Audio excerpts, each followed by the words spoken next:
For many years, the most popular look for denim jeans has been the distressed, antiqued, or damaged look achieved by localized sanding. Sanding can be done with an industrial sandblaster or power tools, or by hand with sandpaper. The goal is to create varying levels of abrasion throughout the garment. The most abrasion is often applied to those areas that would normally wear or fray over many wearings. Hand sanding is a tedious, strenuous, and time-consuming job. Technique must be perfect, or unwanted inconsistencies in the worn pattern can occur. To ensure consistency, workers usually follow a visual standard, a garment whose patterns they replicate. Many manufacturers also mark the boundaries of the areas to be sanded with chalk.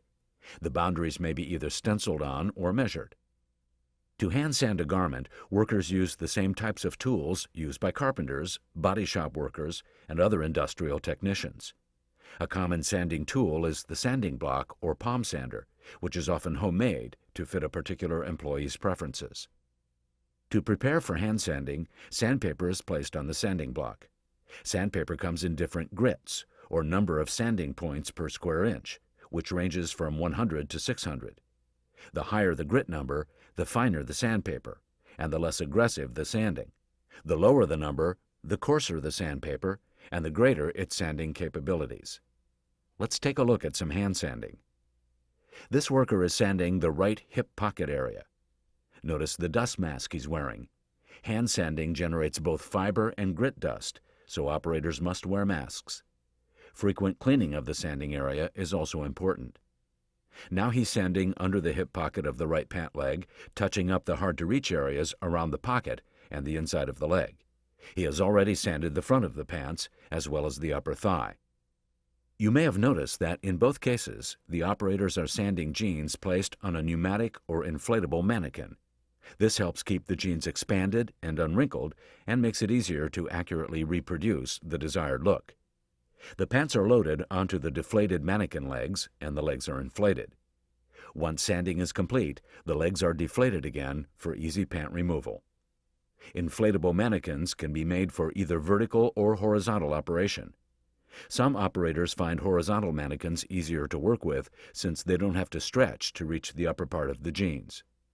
Some mannequins can also be raised and lowered or rotated so that both sides of the jeans can be sanded from the same location. While some mannequins are for pants, others are for jackets.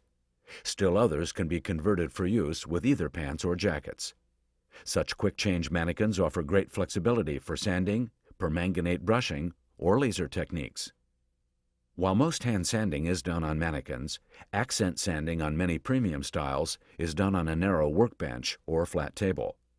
Some areas that are hard to reach by machine sanding methods are also done this way, as are garments with an overall wrinkle effect. These garments are free-form sanded by hand. The sanding abrades the high areas of the garment, enhancing the wrinkled effect. Another traditional technology for abrading denim is sandblasting. In sandblasting, blasting sand or aluminum oxide is pumped under pressure to locally abrade the garment.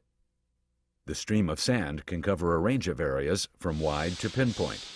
The entire front of thighs to mid-knee can be sandblasted, as can the back of the pockets to mid-thigh. Fine sandblasting can create effects on the wallet, as well as whisker lines across the upper thigh and creases behind the knee.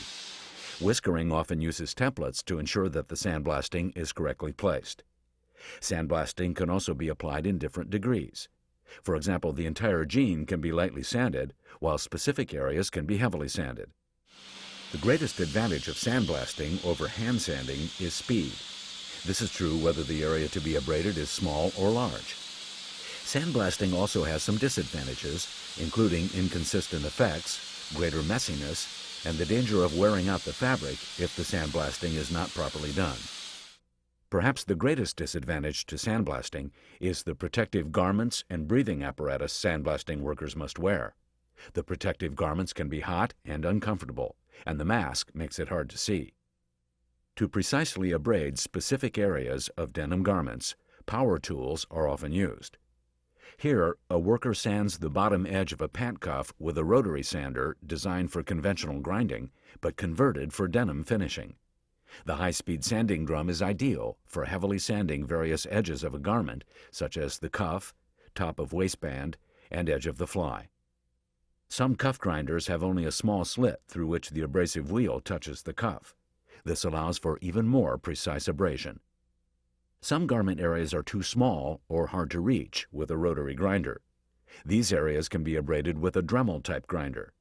Dremel tools can abrade such small areas as waistbands, pocket openings, side seams, belt loops, and flies. Dremel tools are air-operated and can accommodate a wide range of abrasive attachments. Sanding wheels are used most often, with varying grits of sandpaper.